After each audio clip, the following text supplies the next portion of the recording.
नमस्कारम। अद्य वयम संस्कृत भाषायाम यत् ण्यत् तथा क्यप प्रत्यय से विषय पठिष्यामः। आज हम संस्कृत भाषा में यत् ण्यत् तथा क्यप प्रत्यय के बारे में पढ़ेंगे। तरी पठामः यत् ण्यत् तथा क्यप प्रत्यय से विषय। तो पढ़ते हैं यत् ण्यत् तथा क्यप प्रत्यय के बारे में। सबसे पहले हम यत् प्रत्यय के बारे में पढ़ेंगे। यत् प्रत्यय में ये शेष रहता है। जिस धातु के साथ में इसका प्रयोग होता है उस धातु के साथ में गुण कार्य भी होता है। ये चाहिए तथा योग्य अर्थ देता है, यानी जिस धातु के साथ में ये प्रयुक्त होता है उस धातु के लिए ये चाहिए तथा योग्य अर्थ के रूप में प्रयुक्त होता है। भाव तथा कर्मवाच्य के रूप में इसका प्रयोग किया जाता है। तो पढ़ते हैं यत् प्रत्यय के बारे में विस्तार से। यत् प्रत्यय, यत् प्रत्यय में तकारस्य लोपस्य कृते शेषस्य ये, तय का लोप करने पर ये शेष रहता है। क्या शेष रहता है? ये शेष रहता है। जिस धातु के साथ में इसका प्रयोग किया जाता है, यानी धातु के साथ में यत् प्रत्यय का प्रयोग होने पर वहां गुण कार्य भी देखने को मिलता है। जैसे जी धातु है, जी धातु के साथ में यत् प्रत्यय का विधान करने पर जेयम बनता है। क्या बनता है? जेयम, जीतने योग्य। यहां देखिए आप, जी में क्या है? ई है। ई और ई का गुण क्या होता है? ए होता है। उ तथा उ का गुण क्या होता है? ओ होता है। और री का गुण अर होता है। क्या होता है? अर होता है। इसी प्रकार ची धातु है, यत् प्रत्यय जोड़ा चेयम,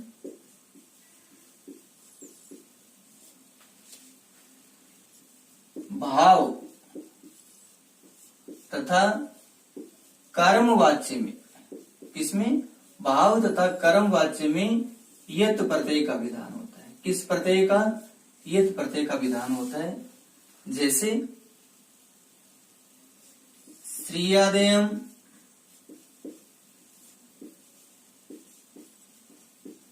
श्रियादेयम, भीयादेयम, बहे से देना चाहिए, ह्रियादेयम। तो ये तीनों ही जो वाक्य हैं, ये तीनों ही वाक्य आचार्य उपदेश है। आचार्य उपदेश है, पाठ से लिए गए हैं। जो कक्षा 10 की बात करते हैं हम, तो कक्षा 10 में जो आचार्य उपदेश पाठ है उस पाठ में यत् प्रत्यय का बहुत ही सुंदर प्रयोग किया गया है। ये भाववाच्य के वाक्य हैं तीनों ही। और यहां देखिए आप, कर्मवाच्य और भाववाच्य में जो विभक्ति होती है वो कौन सी विभक्ति होती है? तृतीय विभक्ति होती है। जो कर्ता होता है या जो भाव होता है उसमें कौन सी विभक्ति होती है? तृतीय विभक्ति होती है। चर्चा करते हैं महत्वपूर्ण बातों के बारे में। जिस धातु के साथ में यत् प्रत्यय का विधान होता है उस धातु का जो प्रथम स्वर होता है उसमें क्या होता है? गुण कार्य होता है। भाव तथा कर्मवाच्य में इसका प्रयोग होता है। किसमें? भाववाच्य में और कर्मवाच्य में इसका प्रयोग होता है। जैसे सरदयादेयम, सरदा से देना चाहिए। असरदया अदेयम, असरदा से अदेयम नहीं देना चाहिए। यहाँ देयम अदेयम, ए उपसर्ग का विधान हुआ है अदेयम में। चाहिए तथा योग्य अर्थ देता है। यत् प्रत्यय का जिस धातु के साथ में विधान होता है, प्रयोग होता है, वो क्या अर्थ देता है? चाहिए अर्थ देता है या योग्य अर्थ देता है। जैसे देयम देना चाहिए, अदेयम नहीं देना चाहिए। अचो, यत् अजंत स्वर वाली धातुओं की योग में यत् प्रत्यय होता है। अचो यत् यानी अजंत जो धातुएं हैं, अजंत यानी जिनका अंत स्वर से होता है। अच का मतलब क्या होता है? स्वर से। अच का मतलब क्या होता है? स्वर। और स्वर से अंत वाली धातुओं के साथ में किस प्रत्यय का प्रयोग होता है? यत प्रत्यय का प्रयोग होता है, ये हमें ध्यान रखना है। फिर है ओर्दू पदार्थ, ऐसी हलंत धातुएं जिनके अंत में पैवर्ग आता है। शब्द को, ये जो सूत्र है इसको स्पष्ट करते हैं। पो धन अत धन उपधात,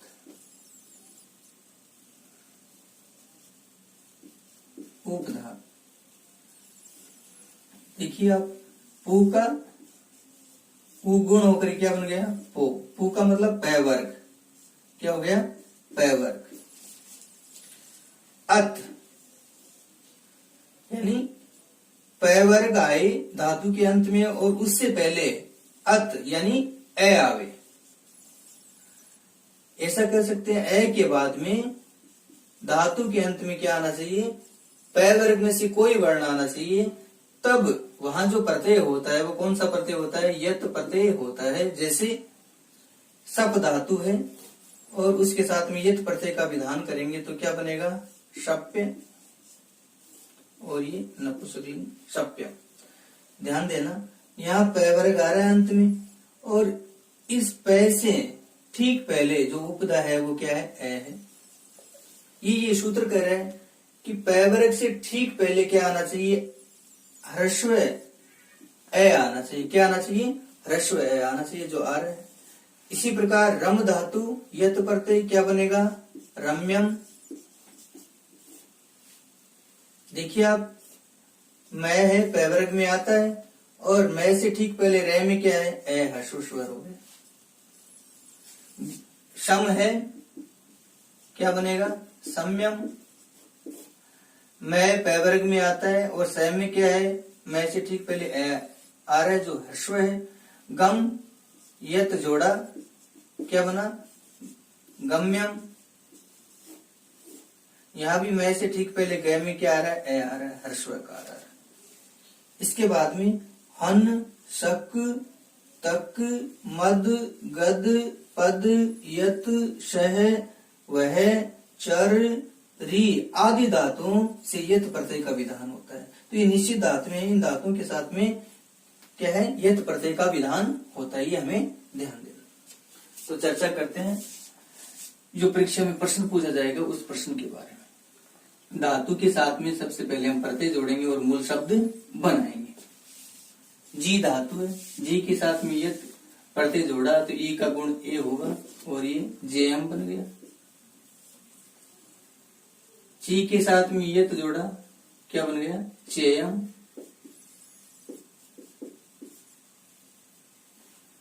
ही के साथ में यत जोड़ा, हेयम बन गया। क्री के साथ में यत जोड़ा, क्रेयम बन गया। छी के साथ में यत जोड़ा, छेयम बन गया। क्या बन गया? छेयम बन गया। नी के साथ में यत जोड़ा, नेयम बन गया। ये जो धातुएं हैं, ची, जी, ची, ही, क्री, क्षी, नी, इन सभी में क्या आ रहा है? ई स्वर आ रहा है। ई का गुण क्या होता है? क्या होता है? ए होता है। और यहाँ गुणकारी होने पर क्या बन गया? जेयम, चेयम, हेयम, क्रेयम, छेयम, नेयम। दा, दा दी से बनेगा। इसका दी का ई हो गया। ई का गुण क्या होता है? ए होता है। देयम। धा धी से बनेगा। धेयम। पा पिबती पिबत है, पी से बनेगा। पेयम।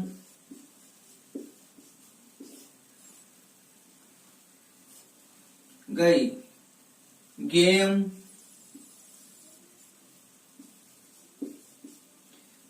गेयम। पु यत पव्यम। कैसे बना ये जानते हैं। पु है, ये स्वर बाहर निकाल लिया हमने। ऊ किसके स्थान पर होता है? वह के स्थान पर होता है। और इसका गुण करते हैं तो क्या होता है? ओ। और एचो एव याव सूत्र द्वारा ओ के स्थान पर क्या होता है? अव होता है। क्या होता है? अव होता है। अब देखिए आप पै और ऊ का गुण होकर के ओ हो गया, और एचो एव याव सूत्र द्वारा अयादि आदेश होने पर ओ के स्थान पर क्या हो गया? अव हो गया। तो पै में ए मिल गया, पै और वे। पव और यत जोड़ा तो क्या बन गया? पव्यम बन गया। क्या बन गया? पव्यम। इसी प्रकार शुरू धातु के साथ में यत जोड़ेंगे। शुरू में क्या है? ऊ है। ऊ का गुण क्या होता है? ओ। और ओ को एचो एव सूत्र द्वारा ओ को क्या हो जाएगा? अव आदेश हो जाएगा। अब देखिए आप श्रेय, अव और यत में ये से श्रा, अब इनको जोड़ते हैं हम तो क्या बनेगा? श्रेय पूरा हो गया, वह, ये और ये नपुंसकलिंग श्रव्यम। क्या बन गया? श्रव्यम। ये रूप। इसी प्रकार लू है तो ऊ आ रहा है। ऊ का गुण क्या होता है? ओ होता है। ओ के स्थान पर क्या होता है? अव होता है। तो क्या बनेगा? ले, अव और ये मिलाने पर लव्यम बनेगा। क्या बनेगा? लव्यम। भू है, ऊ है। ऊ के स्थान पर क्या होता है? गुण होकर के ओ होता है। और ओ को कौन सा आदेश होता है? अव आदेश होता है। तब क्या बनेगा? भय, वह, ये, भव्यम। ये बन गया। तो ये ध्यान रखना है, ऊ जब आता है धातु में तब उसका गुण ओ होकर के ओ के स्थान पर जो आदेश होगा एचो एव याव सूत्र द्वारा अव आदेश होगा, फिर यत प्रत्यय हम जोड़ेंगे। यहां देखिए आप शब्द है यत जोड़ा, पैवर्ग आ रहा है। इससे ठीक पहले देखिए आप हर्षव आ रहा है तो प्रत्यय जो जुड़ेगा वो कौन सा जुड़ेगा? यत प्रत्यय जुड़ेगा। और ये सप्यम। रम के साथ में रम्यम, लब के साथ में लभ्यम, नम के साथ में नम्यम, वप के साथ में वप्यम, जप के साथ में जप्यम। यहां देखिए आप ये जो अंत में धातु के वर्ण आ रहे हैं वो किस वर्ग के हैं? पै वर्ग के हैं। सारे के सारे क्या है? पै वर्ग के हैं। और पै वर्ग से ठीक पहले जो वर्ण आ रहा है वो कौन सा आ रहा है? अकार आ रहा है, यानी हर्षव स्वर आ रहा है। यही हमने नियम में पढ़ा था। इसके बाद में हन धातु है, उसके साथ में यत जोड़ेंगे तो क्या बनेगा? वध्य बनेगा। और ये नपुंसकलिंग वध्यम। गम के साथ में गम्यम, शक के साथ में शक्यम, सह के साथ में सहयम, वह के साथ में वहयम, री के साथ में, री का गुण क्या होता है? अर होता है। और यत जोड़ेंगे, यत में ये शेष रहता है तो क्या बनेगा? ये अर्य। और ये अर्य। अर्य का अर्थ होता है स्वामी। क्या होता है? स्वामी। प्रत्यय तथा धातु को अलग करना, यानी शब्द दिया हुआ होगा, शब्द में हमें धातु तथा प्रत्यय बताना है तो उन शब्दों के बारे में चर्चा करते हैं। जैसे शस्य, धातु कौन सी होगी? शस्य होगी। प्रत्यय कौन सा हो गया? यत हो गया। कौन सा प्रत्यय पढ़ रहे हैं? यत प्रत्यय पढ़ रहे हैं। सस्य का अर्थ क्या होता है? धन धान्य होता है। धन धान्य, सस्य श्यामला। गद्य, गद धातु, यत प्रत्यय, बोलने की विधा हो गई। पद्य, पद धातु यत प्रत्यय, पद यानी पद से पाद बना। पाद का अर्थ क्या होता है? चरण। जो चरणबद्ध रचना होती है वो क्या कहलाती है? पद्य कहलाता है। मध्य, मद यत प्रत्यय। मद, मद का अर्थ क्या हो गया? मादक। और मादक योग्य यानी जो नशीला है, नशीला है। चर्य, चर धातु यत प्रत्यय क्या बन गया? चर्य बन गया। चर्य आचरण विधि को कहा जाता है। क्या किसको कहा जाता है? आचरण विधि को कहा जाता है। तो जैन धर्म की जो आचरण विधि है उसे क्या कहा जाता है? चर्य। इसके साथ में टाप प्रत्यय लगाते हैं तो टाप में आशीष रहता है और क्या बनता है? चर्या, चर्यापाद। और दूसरा अर्थ होता है घूमना, भ्रमण करना, शेर करना। यम में यम धातु यत प्रत्यय। यम में यम का अर्थ नियंत्रण होता है। नियंत्रण करने योग्य, वश में करने योग्य। तक की तक धातु यत प्रत्यय। तक के, तक हंसना, हंसने योग्य, तक के हो गए।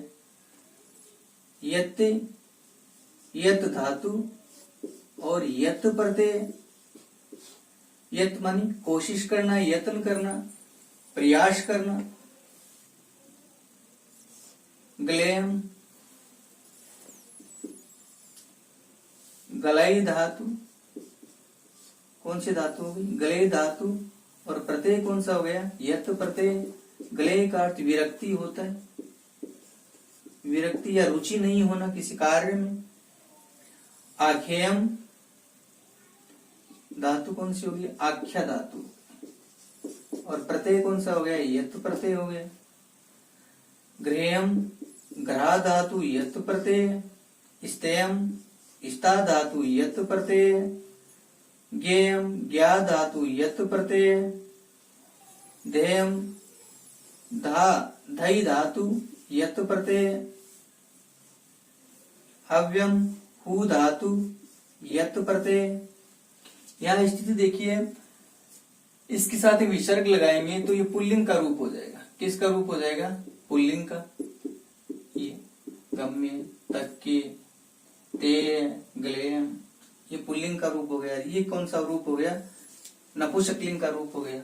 ये तो प्रत्यय से बनने वाले शब्द हैं, उनके रूप तीनों लिंगों में चलते हैं। क्या है? तीनों लिंगों में चलते हैं। जैसे चर्चा करें हम, जी धातु के साथ में यत प्रत्यय जोड़ा तो पुल्लिंग में क्या बनेगा? जेय बनेगा। जेय स्त्रीलिंग में जेया और नपुंसकलिंग में जेयम। क्या बनेगा? जेयम। इसी प्रकार नी धातु के साथ में यत प्रत्यय जोड़ा तो क्या बना? नेय बना।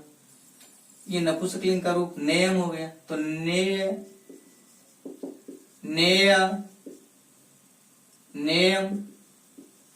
तो कहने का मतलब यत प्रत्यय से बनने वाले जो शब्द होते हैं उसके रूप तीनों लिंगों में चलते हैं। यहाँ एक मानवीय भूल हो गई। जो गई धातु है, गा, गायती, गायते, गायंती रूप चलते हैं। इसका जो शब्द बनेगा यत प्रत्यय से क्या बनेगा? गेयम बनेगा। क्या बनेगा? गेयम। ये ध्यान रखना, ये गेयम। तो आज हमने विस्तार से यत प्रत्यय के बारे में पढ़ा। कल हम ण्यत तथा केप प्रत्यय के बारे में विस्तार से परिचर्चा करेंगे। शेष चर्चा स्वयं पठिष्यामि। धन्यवाद। सत्यमेव जयते।